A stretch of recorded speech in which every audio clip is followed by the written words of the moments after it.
கடந்த 2015 முதல் 2025 வரை நாட்டில் தினமும் சராசரியாக 5 பாலியல் வன்முறை சம்பவங்கள் பதிவாகியுள்ளன. இந்த 10 ஆண்டுகளில் மொத்தம் 17,609 வழக்குகள் விசாரணைக்கு உட்படுத்தப்பட்டதாக உள்துறை அமைச்சு தெரிவித்திருக்கிறது. ஆனால் அவற்றில் 7,090 வழக்குகள் மட்டுமே நீதிமன்றத்தில் குற்றம் சாட்டப்பட்டன. இது அளிக்கப்பட்ட புகார்களுக்கும் சட்ட நடவடிக்கைக்கும் சென்ற வழக்குகளுக்கும் இடையே பெரும் இடைவெளி இருப்பதை காட்டுகிறது. மாநில வாரியாக பார்க்கும்போது ஸ்லாங்கூரில்தான் ஆக அதிகமாக 3,392 சம்பவங்கள் பதிவாகியுள்ளன.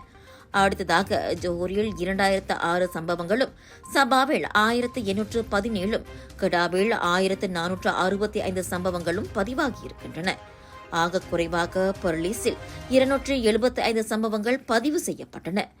நாட்டில் பாலியல் வன்முறை இன்னும் தீவிரமாக இருப்பதையும், சட்ட நடவடிக்கைகள் மற்றும் பாதுகாப்பு நடவடிக்கைகள் மேலும் வலுப்படுத்தப்பட வேண்டியதையும் இந்த புள்ளி விவரங்கள் வலியுறுத்துகின்றன.